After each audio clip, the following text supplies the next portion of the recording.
You're listening to Women's Media Center Live with Robin Morgan on 1580 AM, a CBS station. Welcome to Women's Media Center Live. I'm Robin Morgan. You're listening to us on CBS radio station 1580 AM in the Washington, D.C. area, or you're streaming us on the web, WMCLive.com, where you can also find links to podcasts of previous shows. And let us hear from you. Tweet us at hashtag WMC Live or email us at Women's Media Center Live, all one word, at gmail.com. Today we have a dynamic and eclectic show. Since STD Awareness Month is coming up, we talk with one of the leaders of sex education in the country. Then we learn who mild-mannered Rosa Parks really was from her latest biographer. We get to sample works by women composers from the Middle Ages, and indomitable Eleanor Smeal lets loose at the corruption, pedophilia, and misogyny in the Vatican and its outposts. Wow. But first, we're going to go inside the headlines. There's good news. Can you handle it?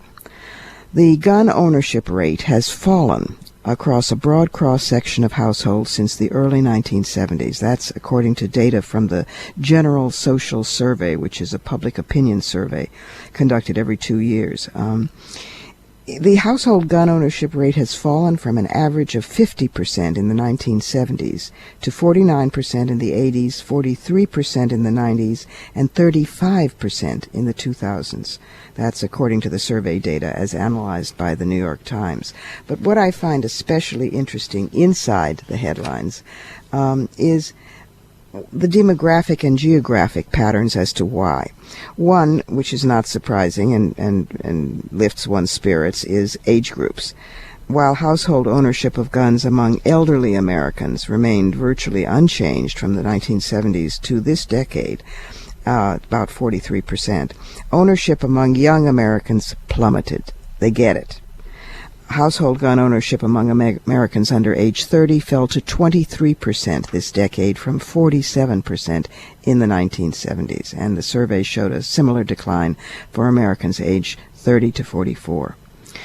As for politics, and we've talked about this before, the survey showed a steep drop in gun ownership among Democrats and independents and a very slight decline among Republicans.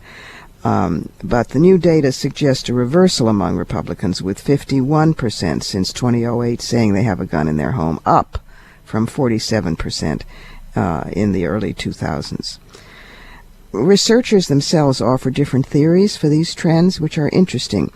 Many Americans were introduced to guns through military service, which is interesting in itself. Think about it. That military service involved a large part of the population in the Vietnam War era.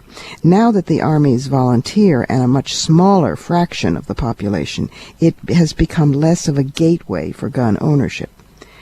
Urbanization also has helped drive the decline. Rural areas where gun ownership is highest are now home to only about 17% of Americans. The country's changing demographics also play a role. The rate of gun ownership among women has remained relatively constant over the years at about 10%, which is less than a third of the rate among men. More women are heading households without men, which is another possible contributor to the decline in household gun ownership. You'll remember we've talked about this before, too, that women feel less safe with a gun in the house by every poll, and men feel more safe. And last, the increase of Hispanics as a share of the American population is also probably having its own effect, as the Hispanic population is far less likely to own guns. Only 14% report having a gun in their home. It's good news any way you look at it. Now, next month is STD, Sexually Transmitted Diseases, Awareness Month. And our first guest here to discuss what we don't know about STDs and should is Monica Rodriguez. Monica Rodriguez is president and CEO of the Sexuality Information and Education Council of the United States, popularly known as SIECUS. Welcome, Monica, to Women's Media Center Live. Thanks, Robin, for having me. Well, you do really necessary and important work at SIECUS, which of course is all the more timely given the fact that coming up in April is STD, Sexually Transmitted Diseases Awareness Month. It certainly is. And I was going to start with estimates suggesting that this is one of your own releases and also from the CDC, that even though young persons make up only 25% of the sexually experienced population, nearly half of new STD cases occur in persons age 15 to 24 years old. We can start there at the sort of bottom of the spectrum, or we could start right at the top in terms of sex education. What do we do when our senatorial candidates, like Aikens, think that women's bodies have a mysterious capacity to shut down and not get pregnant after rape? Right, and I'm guessing that probably somehow magically blocks the germs that cause STDs. Oh, of course. Well. Of course. Right. Yeah. Well, I mean, I think Aiken gives us a great example of the failure of sex education in this country, the way that we're currently doing it, right? The federal government for a very long time has been funneling money for abstinence only until marriage programs, and we're really seeing the results of some of that failed policy, both in terms of what the Senate knows about sexuality, but certainly in terms of what young people are learning in schools related to sexuality education and sexuality more broadly. We do have enormously high rates of sexually transmitted disease infection among young people. We need to make sure that we're providing young people the information that they need as well as the skills that they need to protect themselves. Clearly, we're not doing it based on both the sexually transmitted disease data, but we also have the highest rate of unintended teen pregnancy in the industrialized world in the United States. Shocking. So we need to be doing a much better job. Well, have we ever correlated or looked for the pattern between the either the drop in sex education and sex knowledgeability, or the staying at the status quo? Certainly, it's not growing; it's not improving. Correlating that with the rise of the religious right? Not that correlation specifically, but actually a study just came out looking at states that have abstinence only or abstinence only until marriage policies and their rate of STD infection and pregnancy among young people.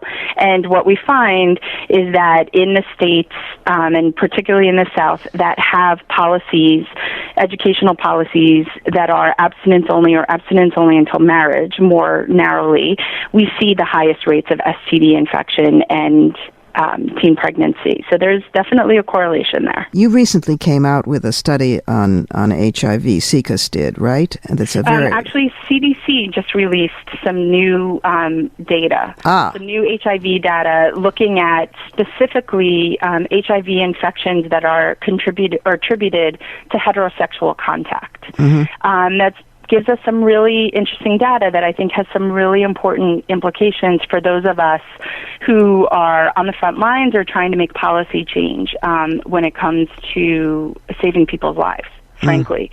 And what that analysis found is that really not everyone is at equal risk for HIV. And this is, again, specifically to HIV infection attributed to heterosexual contact. So in particular, it depends on where you live. And people who live in the Northeast and people who live in the South in what CDC calls metropolitan statistical areas, which are really basically cities, are and urban areas are at higher risk. People who live in low socioeconomic status communities, particularly again in urban areas, are at higher risk. People who use cocaine or crack cocaine especially are at higher risk. People who exchange sex for drugs, for money, for shelter are at higher risk. And people with lower levels of income and lower levels of education are at higher risk for HIV. Well, how do you keep from just despairing over this? I mean, sometimes I look particularly at the ignorance in this area, which is so crucial to the women's movement, because if you don't, for all the obvious reasons, I won't go into them, they're pretty clear. But, even the opposition to vaccination for teenagers. For HPV. For HPV. I mean, when you touch the nerve of sexuality in what is still, I think, has a vein of Puritanism underlying this country, it is the third rail, never mind Social Security being the economics third rail. How can we change this? You say we're not doing a good enough job. What should we be doing better? Well, we just need to keep talking, and we need to not let the forces that try to stop us or that try to demonize sexuality, and particularly women's sexuality, get in our way. Frankly, we just have to railroad. We need to make sure that people have access to services, that people have access to testing, to treatment. That's really the key. We need to make sure that people have access to prevention. So whether it's clean needles or condoms or skill-based education that will help them make good decisions, that will teach them how to make decisions, a decision-making model, for example, or how to communicate with a partner. And then there's some intangible things that, we just need to do a better job of in our society, making people feel like they're worthwhile and that they're worth protecting and, for themselves. Yes. I am worth protecting. I am worth taking care of myself. I am worth being in a healthy, positive relationship. Those are things that we don't spend a whole lot of time on in our broader society, certainly in school, but would make such a tremendous difference in so many aspects of our lives. So in other words, we really already know what needs to be done. We just have to keep doing it and do more of it. And not let sort of the forces who are working against us stop us or get in our way. Yeah, the forces of ignorance. The forces of ignorance, for sure. Affirmation of stupidity and ignorance. Well, thank you for the work that you do, because it's very important. One of the very first anythings that I got involved in as a teenager, even before the civil rights movement, for some reason I can't even remember, was SIECUS.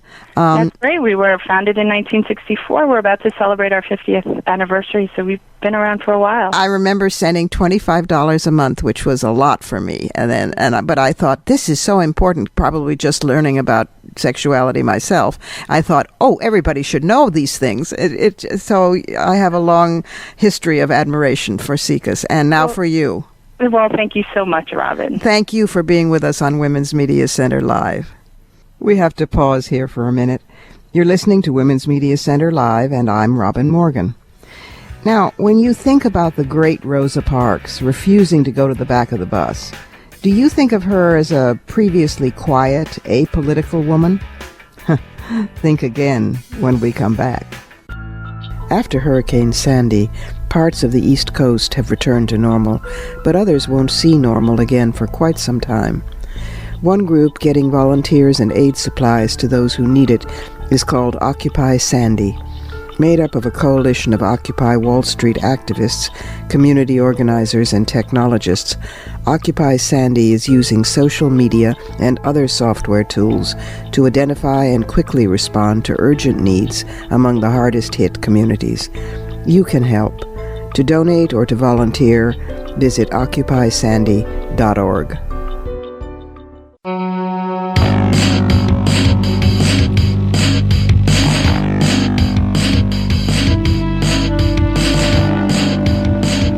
You're listening to Women's Media Center Live with Robin Morgan on 1580 AM, a CBS station.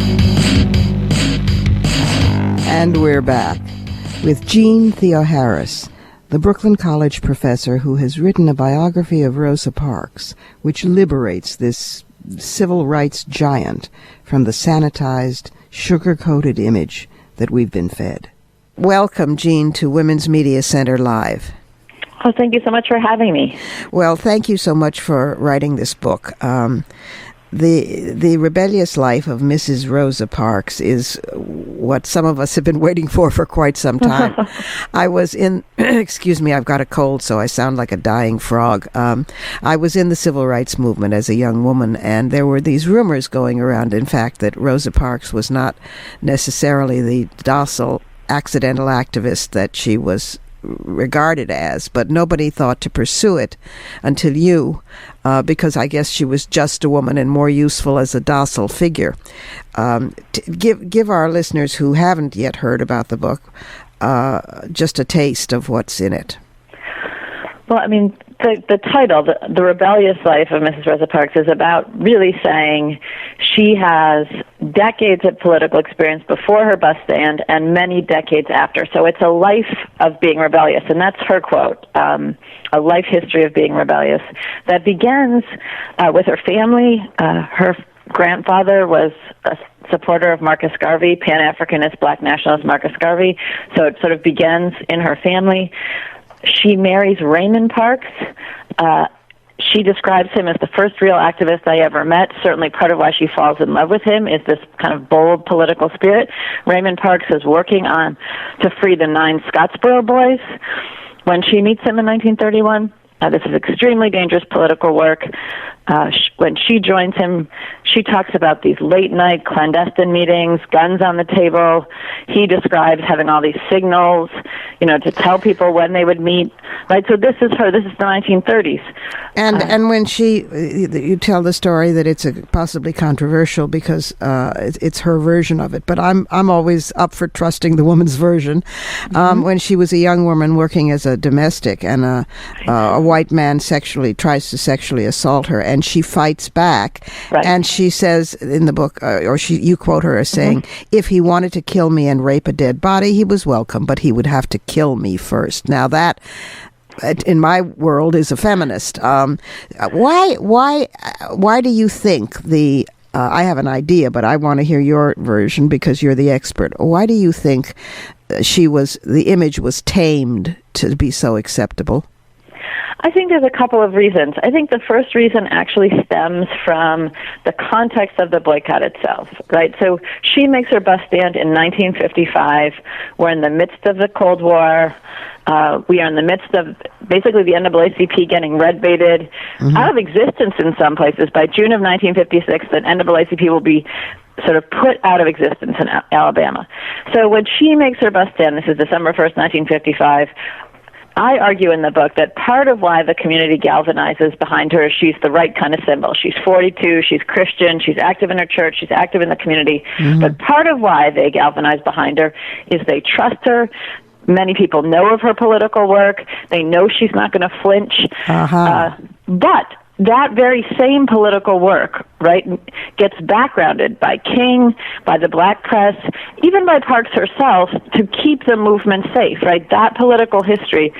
You'll recall, right, civil rights activists were always sort of accused of being outside agitators. Yes. She, in the very first days of the boycott by white segregationists, is called a communist plant, an NAACP plant. I mean, all manner of rumor come up around her. But they don't necessarily, many of these segregationists who are saying these things don't actually know her actual history with the NAACP. They're just saying this to discredit the movement. And so, in many ways, even in those first days and weeks and months of the boycott, backgrounding her political history, calling her a simple seamstress, a Christian seamstress, becomes a way in this context to keep the movement safe. How interesting. So that's the first thing. I think the second thing is absolutely gender. Yep. Right? She is a woman. She is a reserved woman, right? A shy woman. A middle-aged woman. A middle-aged woman, right? She's 42. She's not someone... I mean, I obviously went through and listened to many, many interviews with her, read many interviews with her, and if you pay close attention, she's saying a lot of very challenging things, but she was never one to, completely just, completely get angry or reject the entire premise. You had to listen closely to her, right? She was very firm, but she people tended to just hear what they wanted to hear, yeah. right? And I think, so that's the second reason. The third reason is, I think, if we think about her political history starting in the 30s with Scottsboro, then in the 40s she gets active in the local Montgomery NAACP. This is very dangerous work. Her and a man by the name of E.D. Nixon, right, basically try to transform the Montgomery branch into an activist branch. But she learns that your politics are best kind of kept, to yourself. And so many of the people I interviewed in Detroit, right, because she spends the second half of her political life in Detroit. Yes. They moved to Detroit 8 months after the boycott. And so they can't find work. They're still getting death threats. And many of the people, interestingly, that I talked to in Detroit were also said to me over and over, she never told you anything you didn't directly ask. So if you asked, she would tell you. But if you don't ask, she's not volunteering. And so many of the interviews that are done with her, so much of the oral history we have, there's an interview sitting with her in Detroit. She starts working for Congressman John Conyers in 1965. They're sitting with her many times in Conyers' office, and they never even think to ask her, what are you doing with the congressman? Or what do you think his agenda should be? Or what do you think of the war in Vietnam, Mrs. Parks? Or what do you think about police brutality in the wake of? Wow. And she's circumspect, right? And so I think part of this is that we didn't think to ask. And I'm using the word we as sort of a, in terms of us as a nation, us as historians. Yeah, yeah. That there was a bigger story, but I think many of us, we thought we knew her. Well, right? she was useful to be known in that way. I mean, she was useful as she got averaged. So that she was more of an average, middle-aged, non-threatening, Christian woman. It's amazing, and she even saw the value in that, and so sort of masked herself, at least passively. I suppose if anybody had asked her directly, it would have come out. And certainly it does come out. So in my book, partly I'm relying on her words and sort of piecing together little things that I could find in various interviews of her and various documents about her. I mean, I think there's one more factor, which is they moved north, right? And our image of the civil rights movement is largely a Southern image. Yes.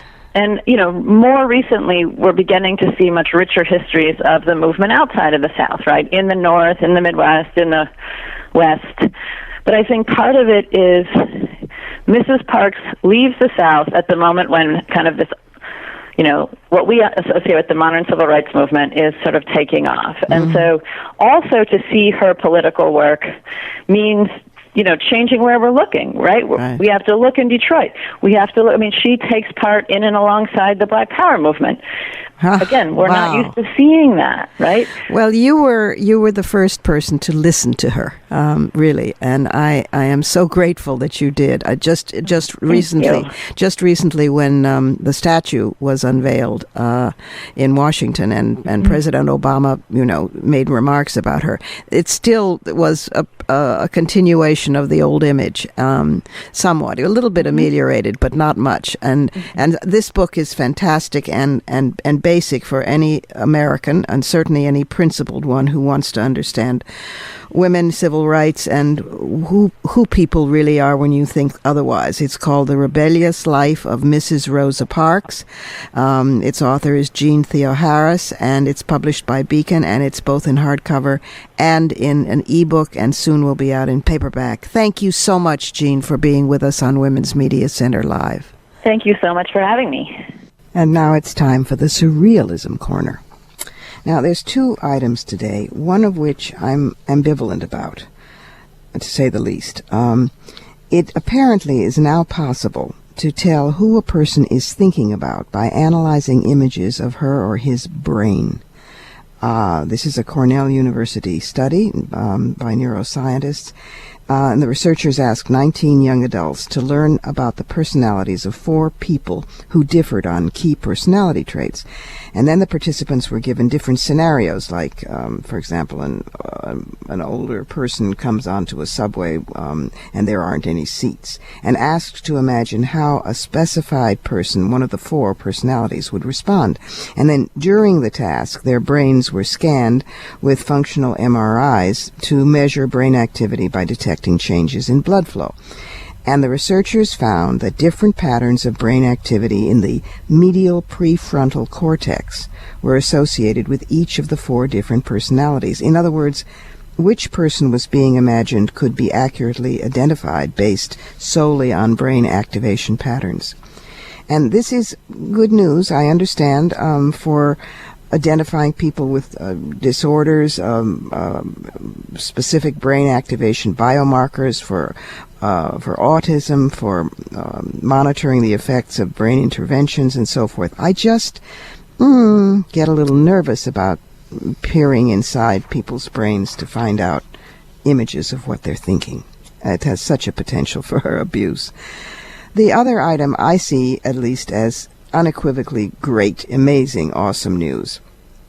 Mars rover Curiosity, which you may remember some months ago we did special commentary about because it turns out that it was women who have invented this robot, and they consider this robot female. So they tweet in her voice. So she, that is Curiosity, has seen evidence of water-bearing minerals in rocks near where she's already found clay minerals inside a drilled rock. And the science team has announced that analysis of powder from this find indicates past environmental conditions that were favorable for microbial life. I just find this so cool. If nothing else, for the fact that if there's evidence of life on another planet, however vestigial, nothing would unite the human species, the contentious human family, more. And then in itself, it's just so cool. Oh, that's a sigh of longing. Break time. This is Women's Media Center Live, and the last time I checked, I was still Robin Morgan. Now, are you sick of being asked, where are your great women composers? Well, now you can snarl back, composing gorgeous music and being published despite being forcibly cloistered, you sexist moron. And we'll prove it when we come right back. When it comes to talk radio, men still do most of the talking.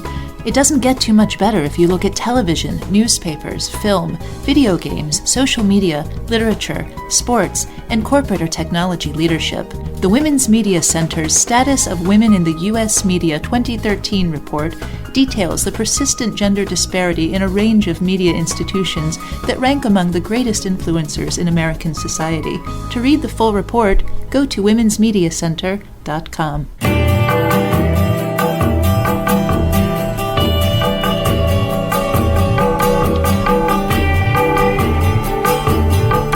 You're listening to Women's Media Center Live with Robin Morgan on 1580 AM, a CBS station.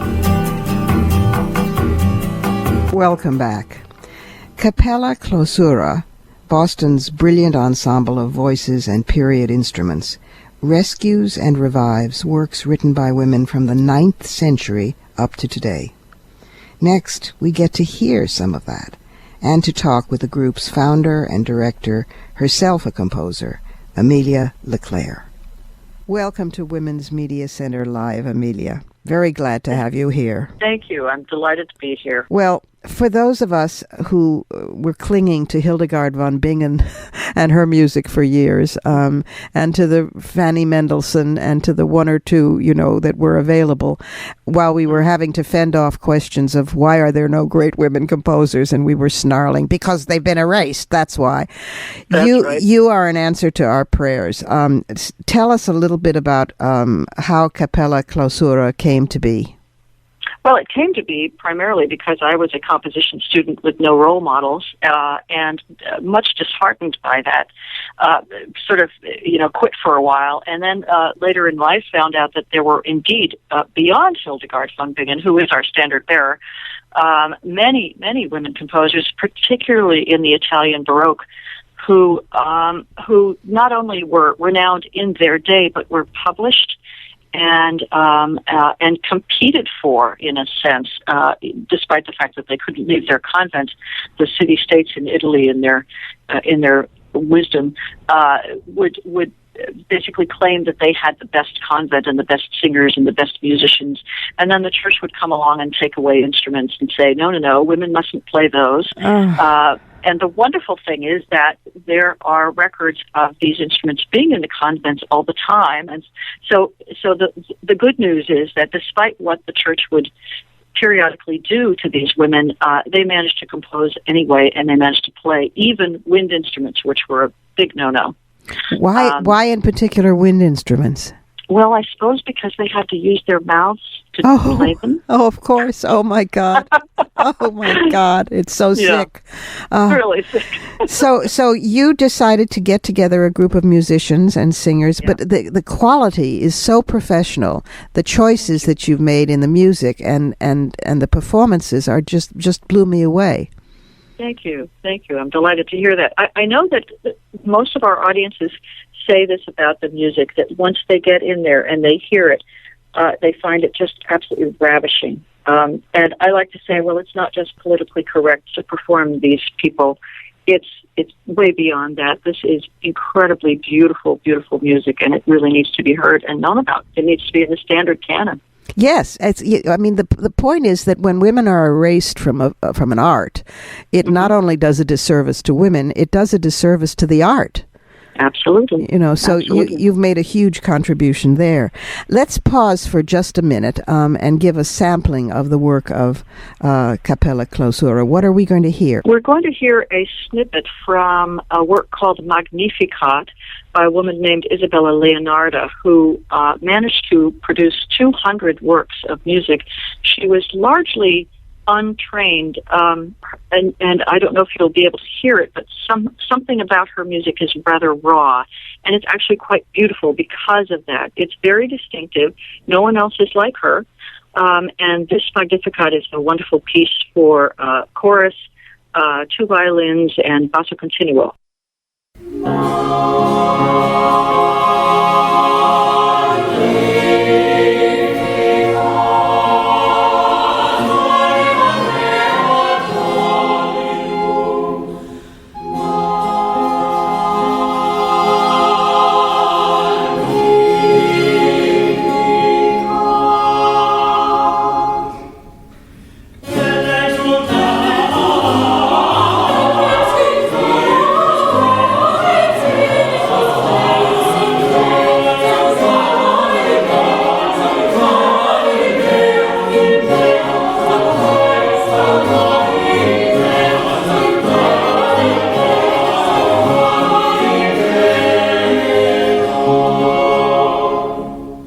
That was magnificent.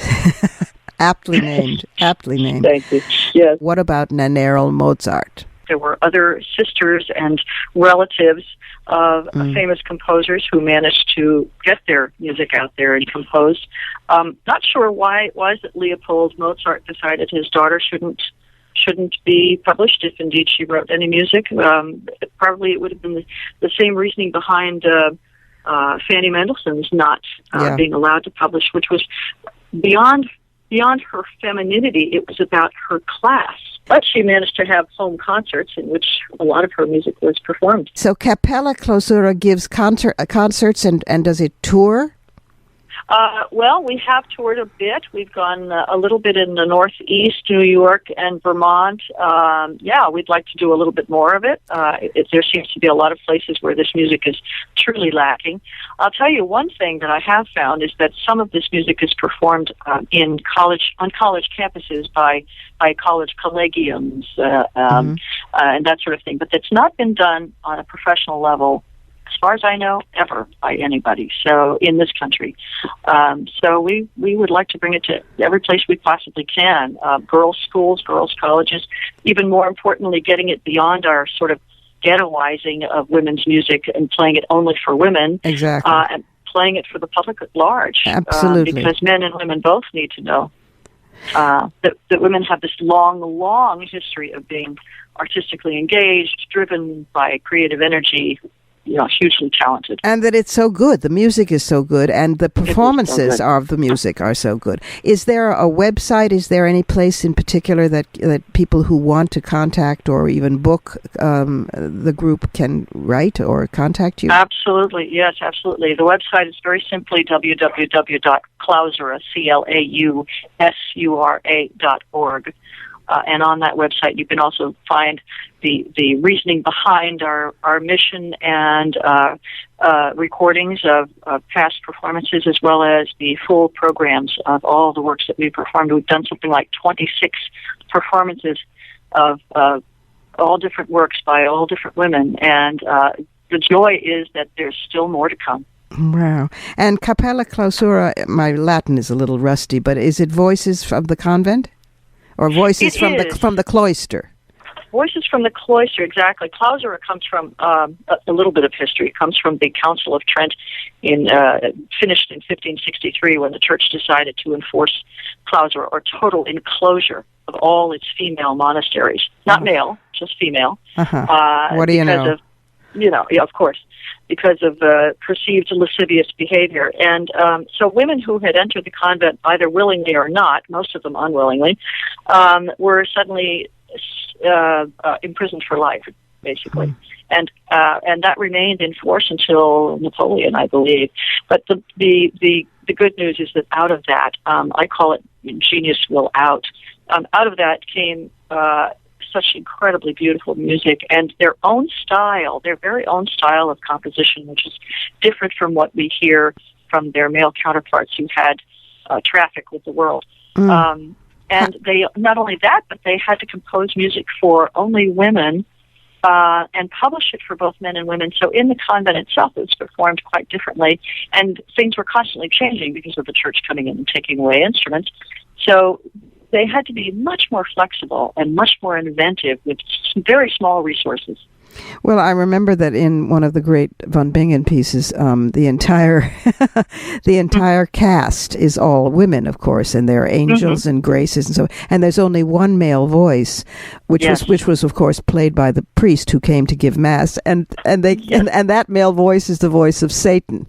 And I always thought, my God, what wit! What is she saying? Not only that, but he's not allowed to sing. That's right. That? Yes, he growls. He speaks, and he has no music to him. It's wonderful. Well, thank you so much for the work that you're doing and for bringing all of this to us like a great gift to us as women and to art. Cappella Clausura, thank you for being with us on Women's Media Center Live. The director, the founder, Amelia LeClair, bravissima.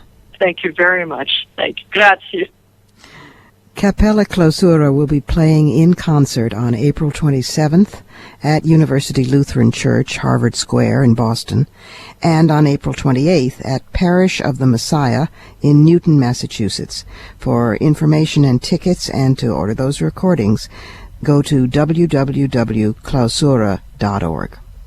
Now it's time for another pause. I'm Robin Morgan here with Women's Media Center Live, and next, the one and only Ellie Smeal returns to the program. The former president of NOW, the founder and head of the Feminist Majority Foundation, and the publisher of Ms., now confronts an old adversary's new scandals. Back in a moment.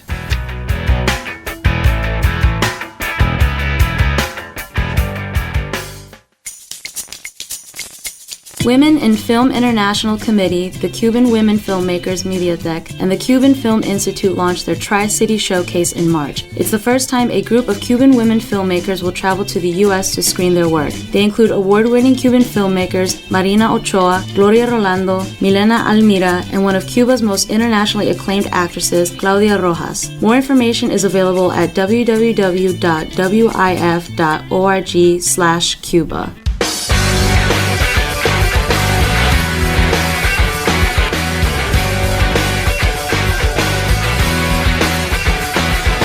You're listening to Women's Media Center Live with Robin Morgan on 1580 AM, a CBS station.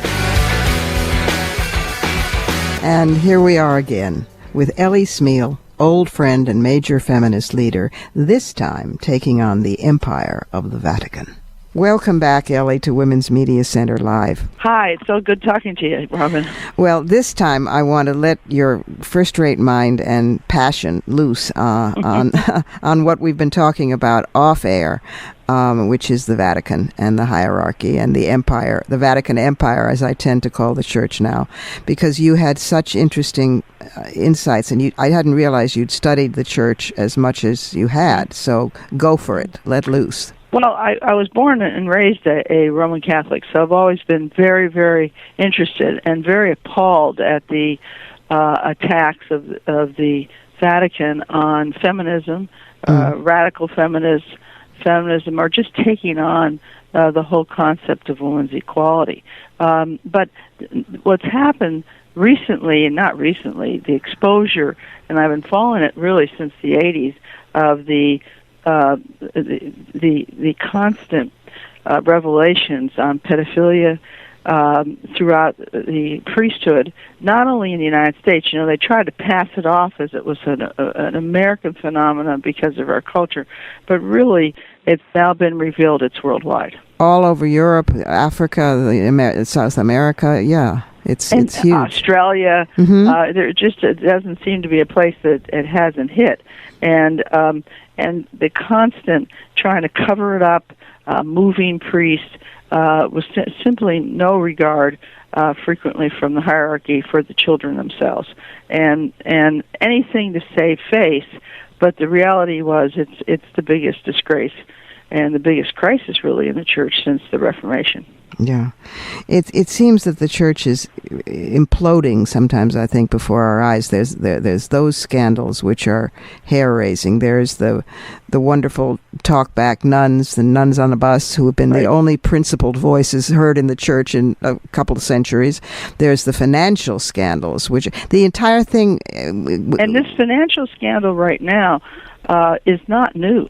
I mean, this is another repeat where the Vatican Bank is being accused of shenanigans and, laundering of money.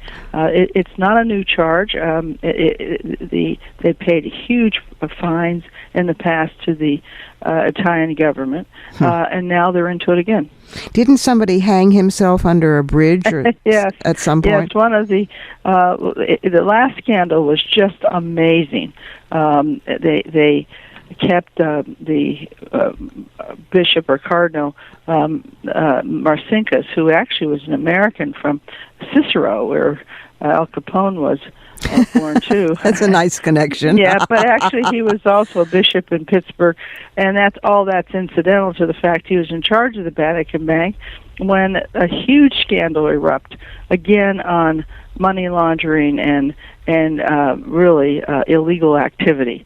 And they finally get him out with he was confined to the Vatican for a long time, because if he had left it, they would arrest him. The Italian authorities would arrest him. My God. But basically, they paid a huge fine, and then they got several $100 million, and then he was released. The overlapping of the corruption, the hierarchy, the pederasty. One, they are hiding a terrible crime. In addition to that, they have this horrible position on homosexuality, which makes people feel guilty, makes the society not able to deal with the subject, and it denies a large segment of the population equal treatment. The abortion position has become just absurd. But it has nothing to do with logic, and I think the more... You know how we learned some time ago that the most dangerous time for a battered woman is when she's about to leave, and the batterer gets wind. That's the most crisis time. And I think somehow the more the church, as they say, doubles down, I think it's similar to the batterer, because it can't sustain it. I mean, the new pope said that homosexual couples should not, that when they adopt children, it's a sin and discrimination against the children, who obviously in his mind would be better off left to rot in orphanages. And this is a guy who defended... Remember, they run orphanages. Of course. Oh, yes. I forgot that. Yes. And the scandal with the dirty war is really frightening. I mean, it's basically him his version on one side and the mothers of the disappeared on the other side. Look at the history. Apparently he was siding with the junta and against the liberation priests. Basically, though, in the attack on women now, the refusal to treat us equally, the refusal to ordain nuns, the refusal really to change celibacy, which has obviously contributed to so many problems, is a reactionary. That's all it is. They're holding on, as you say. I think that the real problems, the serious problems of this modern era begins when the Pope Humana Vitae, which was a letter in which he said essentially that they would not recognize birth control, and it was the pill that was which was the problem then. It wasn't abortion; it was the pill, and basically that was started to fall off. Ellie, when you are what some of my friends call a recovering Catholic, but you've been recovering a long time. When you spirited away, I'm not going to say fell away, but in fact rose away from the church, what precipitated? I mean, obviously that took a while, but what would you say? Well, I think the birth control aspect.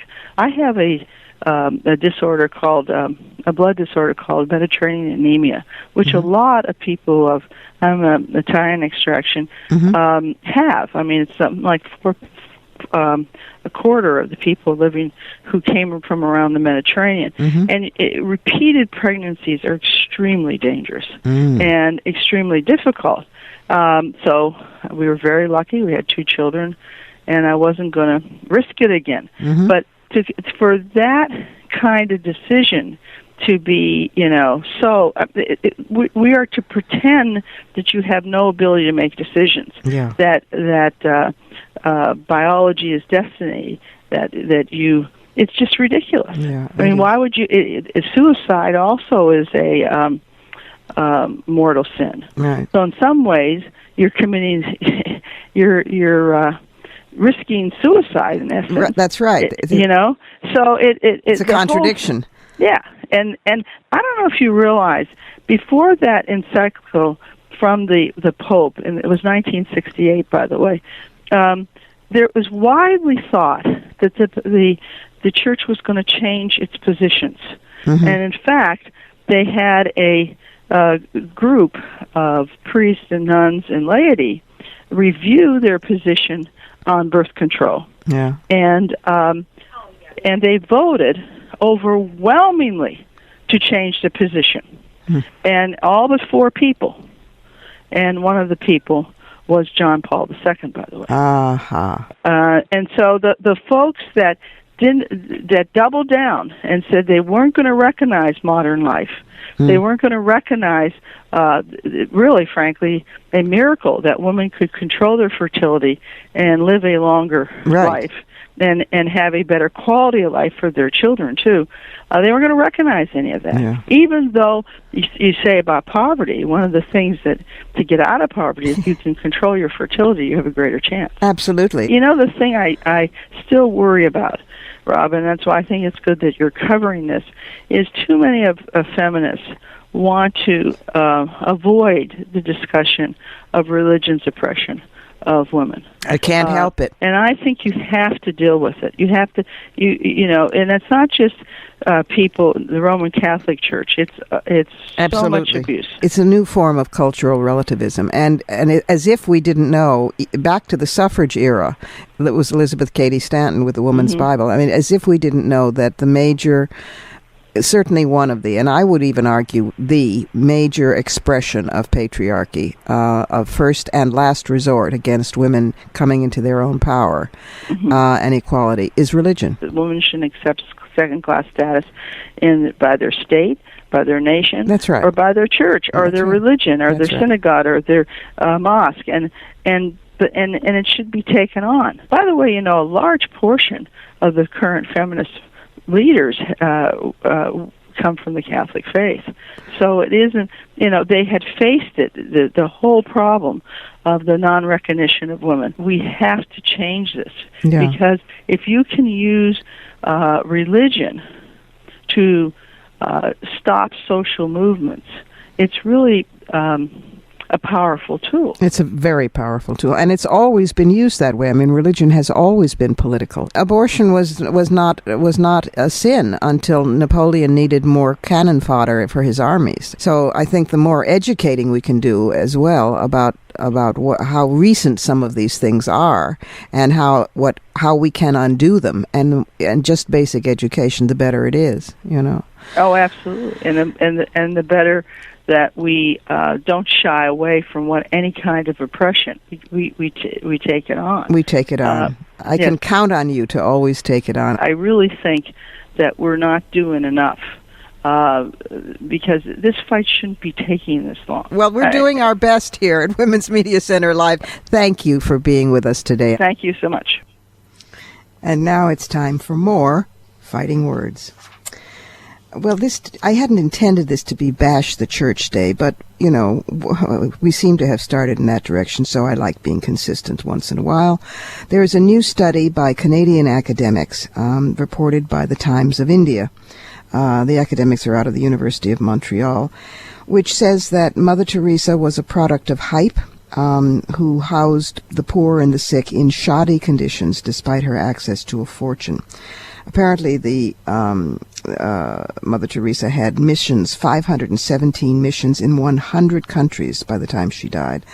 But the study exposes the fact that the majority of patients were not cared for properly, and many were left to die. Additionally, the Vatican is said to have ignored a doctor's assertions when it concluded that her miracle, healing a woman who had tuberculosis and an ovarian cyst, made her an eligible candidate for sainthood. This is not the first such expose. There was a biography published in 2004 that in turn recounted an article by the distinguished British medical journal The Lancet, outlining the neglect at a Calcutta facility established by Mother Teresa. She, of course, died after receiving the Nobel Peace Prize at age 87 in 1997, but only a few years ago, a new book came out of her diaries and letters, in which she was in a state of absolute despair. "I long for God," she wrote, "but find longing and no love." She said she was cheerful and smiling, but that was the cloak by which I cover the emptiness and misery. And it was these letters were filled with this despair. And one quote just blew me away. "If ever I become a saint," she said, which, when you stop to think about it, in itself is a little odd. I mean, who, even the most devout Catholic, walks around thinking, gee, when I become a saint, I wonder what I'll do or how I'll get there. Anyway, if ever I become a saint, she said, I will surely be a saint of darkness. Possibly putting those two studies together, she was in despair because she herself knew about the gap between the way she was perceived and the reality. And the last little item, which is, I suppose, good news, and also about the church, is that the Catholic Archbishop of Philadelphia has changed his mind after pressure from 108,000 people signing a petition on change.org, and he will allow 11-year-old all-star football player Carolyn Pla, P-L-A, to play football after all. She and other girls will be allowed to play football by the Archdiocese. I'm a little ambivalent about this one because I have certainly no fondness for the Archbishop, but I also confess I have no great fondness for football, and I hope she doesn't get brain damage from wanting to play it. Presumably her mother, who was so supportive, will be very sure there's a helmet on her. Oh, the ironies, the ironies. Ah, sigh. That was a sigh of confusion. And that's it for this week. You've been listening to us on CBS station 1580 AM radio in Washington, D.C., and on the web at WMClive.com, which also has podcasts of previous shows if you miss one or want to rehear one. Remember to email us at womensmediacenterlive@gmail.com. Portions of this program were taped earlier. Views expressed here do not represent the WMC. Here's the family for Women's Media Center Live. WMC President, and for this program, Executive Producer Julie Burton, Senior Producer Crystal Williams-Chancellor, Technical Director Michelle Kinsey-Bruns, and our founding sponsor, Regina Kulik-Scully. I'm Robin Morgan. Thanks for being with us. Join us next week when we'll peek inside the corporate world with Dina Dublon, examine how to be a friend to a friend who's sick with Letty Cotton Pogrebin, and talk journalism with Geneva Overholser. Only here on Women's Media Center Live.